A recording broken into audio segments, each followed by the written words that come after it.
ನಮಸ್ತೆ ನಮಸ್ತೆ ನಮಸ್ತೆ ಎಲ್ಲರಿಗೂ ಸ್ವಾಗತ. ಬಡ್ತಿ ಕಾ ನಾಮ್ ಗಾಡಿ ಶೋಗೆ. ದೆವ್ವಗಳ ಮಾತಿನಲ್ಲಿ ಅಪಘಾತಗಳ ಕತೆ.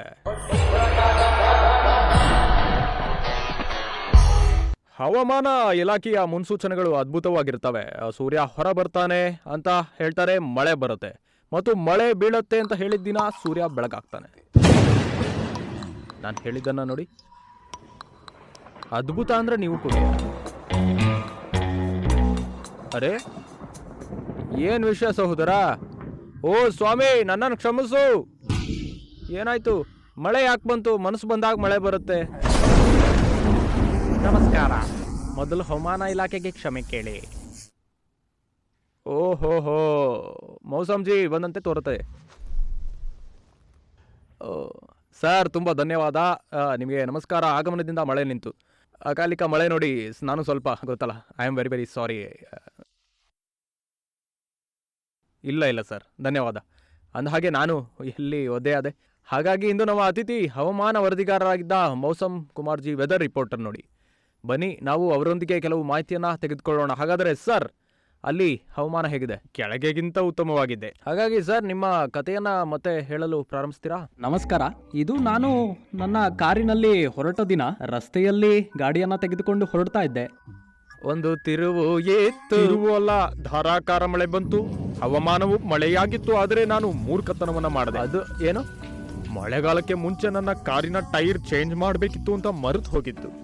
ದಾರಿಯಲ್ಲಿ ಒಂದೆಡೆ ಮಳೆ ಸುರಿದು ಅರ್ಧ ಅಡಿಯಷ್ಟು ನೀರು ರಸ್ತೆಯಲ್ಲಿ ಶೇಖರಣೆ ಆಗಿತ್ತು. ನಾನು ಗಮನ ಕೊಡ್ಲಿಲ್ಲ ಮತ್ತು ವೇಗವನ್ನ ಕಡಿಮೆ ಮಾಡದೆ ಕಾರನ್ನ ನೀರಿನಲ್ಲಿ ಓಡಿಸಿದೆ. ಆ ಮಳೆಯಲ್ಲಿ ಹೇಗಿದ್ರು ಕಾರು, ಬೈಕು ಬ್ರೇಕ್ ತುಂಬಾ ಕಡಿಮೆ, ಮತ್ತು ನೀವು ಅದನ್ನ ಅನುಭವಿಸದೇ ಇರಬಹುದು. ನೀವು ಹೇಳಿದ್ದು ಸಂಪೂರ್ಣವಾಗಿ ಸರಿ. ಮತ್ತೆ ನಂತರ ಹವಾಮಾನವೂ ಕೆಟ್ಟಿತು. ಯಾರದು? ನಿಮ್ಮದ? ನಾನಲ್ಲ ರೀ, ಆದರೆ ಹವಾಮಾನ. ಓ, ಅಂದ್ರೆ ನಿಜವಾದ ಹವಾಮಾನ. ಹೌದು, ಮಳೆಯ ಪ್ರದೇಶದಿಂದ ಹೊರಬಂದ ಕೂಡ್ಲೆ ಶಿಮ್ಲಾದಲ್ಲಿ ಮಂಜು ಕವಿದಿತ್ತು. ಅದಕ್ಕೂ ನಿಮ್ಮ ಕಾರು ಸಿದ್ಧವಾಗಿರಲಿಲ್ಲ ಅಂತ ಹೇಳ್ಬೇಡಿ. ಮತ್ತೆ ನೀವು ಸರಿಯಾಗಿ ಊಹಿಸಿದ್ರಿ. ಮಂಜಿನಲ್ಲಿ ವಾಹನವು ಸಾಮಾನ್ಯ ವೇಗದಲ್ಲಿ ನಿಧಾನವಾಗಿ ಚಲಿಸಬೇಕು. ಕಡಿಮೆ ಕಿರಣ ಮತ್ತು ಮಂಜು ದೀಪಗಳು ಆನ್ ಆಗಿರಬೇಕು. ಆದ್ರೆ ನನ್ನ ಕಾರಿನ ಆರೋಗ್ಯ ತುಂಬಾ ಕೆಟ್ಟಿತ್ತು. ಆದ್ರೆ ಯಾಕೆ ಇಷ್ಟೊಂದು ನಿರ್ಲಕ್ಷ್ಯ? ಅಂದ್ರೆ ಹೇಗೆ? ಎಂದಿಗೂ ಸಂಭವಿಸದಿರುವುದು ಎಂದಿಗೂ ಸಂಭವಿಸೋದಿಲ್ಲ ಎಂದು ಯೋಚಿಸಿದೆ. ಈ ಬಾರಿ ನಾನು ಸುರಕ್ಷಿತವಾಗಿ ಮನೆಗೆ ತಲುಪ್ತೇನೆ. ನಂತರ ನಾನು ಮೊದಲ ಉಚಿತ ಸಮಯವನ್ನ ಕಾರಿನಲ್ಲಿ ಸರಿಪಡಿಸ್ತೇನೆ. ಆದ್ರೆ ನಾನು ತಪ್ಪು ಮಾಡಿದೆ. ನನ್ನ ಅರ್ಧ ತಪ್ಪು ನನಗೆ ನಷ್ಟವಾಯಿತು. ಅರ್ಧ ತಪ್ಪು ನಾನು ಡಿಕ್ಕಿ ಹೊಡೆದ ವಾಹನದ ಚಾಲಕನದ್ದು. ಸಾಮಾನ್ಯವಾಗಿ ಕೆಟ್ಟ ವಾತಾವರಣ ವಾಹನಗಳು ವೇಗವಾಗಿ ಕಡಿಮೆ ಮಾಡಬೇಕು. ನೀವು ಕೇಳ್ತಾ ಇದ್ದೀರಾ? ಮತ್ತು ಮಂಜು ಹೆಚ್ಚು ಇದ್ರೆ ಬದಿಯಲ್ಲಿ ನಿಲ್ಲಿಸಬೇಕು ಮತ್ತು ಮಂಜು ಕಡಿಮೆ ಆಗೋವರೆಗೂ ಕಾಯ್ಬೇಕು. ನಾನು ಹಾಗೆ ಮಾಡಿದ್ದೇನೆ. ನಾನು ಕಾರನ್ನ ಪಕ್ಕಕ್ಕೆ ಹಾಕಿದೆ, ಆದ್ರೆ ಇನ್ನೊಂದು ಸಣ್ಣ ತಪ್ಪು ಮಾಡಿ ಕುಳಿತೆ. ಹೇಗೆ? ವಾಹನದ ಪಾರ್ಕಿಂಗ್ ದೀಪವನ್ನ ಆನ್ ಮಾಡಲು ಮರೆತೆ. ಓಹೋ, ಹಿಂದಿನಿಂದ ಬರುತ್ತಿದ್ದ ವಾಹನಕ್ಕೆ ನಾನು ಕಾಣಿಸ್ತಿಲ್ಲ. ಅವರ ಸ್ಪೀಡ್ ತುಂಬಾ ಇತ್ತು. ಅವರು ಹೊಡೆದ ಕಾರಣ ನಾನು ಮತ್ತು ನನ್ನ ಗಾಡಿ ಕೊಳಕ್ಕೆ ಹೋದ್ವಿ. ಇದು ತುಂಬಾ ದುಃಖದ ಸಂಗತಿ. ನೀವು ಸಾರಿ ಕೇಳಬೇಡಿ. ನನಗೊಂದು ಪ್ರಾಮಿಸ್ ಮಾಡಿ. ನಿಮ್ಮ ಕಾರಿನ tyre, wiper, mirror, head lamp ಎಲ್ಲವನ್ನ ಮಳೆಗಾಲದ ಮೊದಲು ಸರಿಯಾಗಿ ಇಟ್ಕೊಳ್ಳೋದಾಗಿ ಪ್ರಾಮಿಸ್ ಮಾಡಿ. ಹೌದು, ಖಚಿತವಾಗಿ ನೀವು ಕೇಳ್ತಿದ್ದೀರಾ? ಮಳೆಗಾಲದ ಮೊದಲು ಮೌಸಮ್ ಕುಮಾರ್ ಜಿ ಹೇಳ್ತಿರೋದು ಈ ಎಲ್ಲ ವಿಷಯಗಳು ನಿಮ್ಮ ಕಾರಲ್ಲಿ ಸರಿಯಾಗಿ ಇಟ್ಕೊಳ್ಬೇಕು. ಮತ್ತು ಮಂಜಿನ ಬೆಳಕಿನಲ್ಲಿ ನೀವು ಕನಿಷ್ಠ ವೇಗದಲ್ಲಿ ವಾಹನವನ್ನು ಓಡಿಸಬೇಕು. ಇದೊಂದು ಪ್ರಾಮಿಸ್ ಮಾಡಿ. ಇದನ್ನ ಭರವಸೆ ನೀಡಿ. ಮತ್ತು ಇನ್ನೊಂದು ಪ್ರಾಮಿಸ್ ನೀಡಿ, ಇತರ ವಾಹನಗಳಿಗೆ ಹೆಚ್ಚು ಅಂಟಿಕೊಳ್ಳುವುದಿಲ್ಲ. ಲೇನ್ ಮಾರ್ಕರ್ಗಳ ಮಧ್ಯದಲ್ಲಿ, ಅಂದ್ರೆ ರಸ್ತೆಯ ಗುರುತುಗಳ ಮಧ್ಯದಲ್ಲಿ ಚಾಲನೆ ಮಾಡ್ತೇವೆ. ಖಂಡಿತ, ಭರವಸೆ. ಹಾಗೆ ಹೀಗೆ ಅಲ್ಲ, ಪಿಂಕಿ ಪ್ರಾಮಿಸ್ ನೀಡಿ.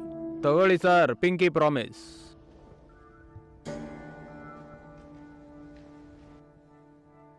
ಆದ್ರಿಂದ ಸ್ನೇಹಿತರೆ, ನೀವು ನೋಡಿದ್ರ, ನಾವು ಮೌಸಮ್ ಜಿ ಅವರೊಂದಿಗೆ ನಮ್ಮ ಪಿಂಕಿ ಪ್ರಾಮಿಸ್ ಮಾಡಿದ್ದೇವೆ. ನೀವು ಇದೇ ರೀತಿಯ ಭರವಸೆ, ಪಿಂಕಿ ಪ್ರಾಮಿಸ್ ಅಥವಾ ಯಾವುದೇ ಭರವಸೆಯನ್ನ ಮಾಡಿ, ಆದರೆ ಉಳಿಸ್ಕೊಳ್ಬೇಕು. ಮೌಸಮ್ ಕುಮಾರ್ ಜಿ ನಿಮಗೆ ಯಾವುದೇ ಮಾಹಿತಿಯನ್ನ ನೀಡಿದ್ರು ನೀವು ಅದನ್ನ ನೆನಪಿನಲ್ಲಿಟ್ಕೊಳ್ಬೇಕು. ಮತ್ತು ಮಳೆಯಲ್ಲಿ ಹವಾಮಾನ ಬದಲಾಗುವ ಮೊದಲು ನೀವು ನಿಮ್ಮ ವಾಹನವನ್ನ ಸ್ವಚ್ಛವಾಗಿಟ್ಕೊಳ್ಬೇಕು. ಹವಾಮಾನವನ್ನ ಆನಂದಿಸಿ, ಆದರೆ ಹವಾಮಾನವು ವಿಶ್ವಾಸ ದ್ರೋಹಿಯಾಗಿರೋದು ಎಂಬುದು ನೆನಪಿಡಿ. ನಾವು ನಿಮಗೆ ಧನ್ಯವಾದ ಹೇಳಲು ಬಯಸ್ತೀವಿ ಸರ್. ನೀವು ನಮ್ಮ ಕಾರ್ಯಕ್ರಮಕ್ಕೆ ಬಂದಿದ್ದೀರಿ ಮತ್ತು ನಮ್ಮ ವೀಕ್ಷಕರೊಂದಿಗೆ ತುಂಬ ಮಾಹಿತಿಯನ್ನು ಹಂಚ್ಕೊಂಡಿದ್ದೀರಿ. ವೀಕ್ಷಕರು ಅದರ ಪ್ರಯೋಜನವನ್ನು ಪಡೆದುಕೊಳ್ತಾರೆ. Thank you very very much. ಮತ್ತು ಈಗ ಇದು ಇಂದಿನ ಬಂಪರ್ ಸ್ಟಿಕ್ಕರ್ನ ಸಮಯ.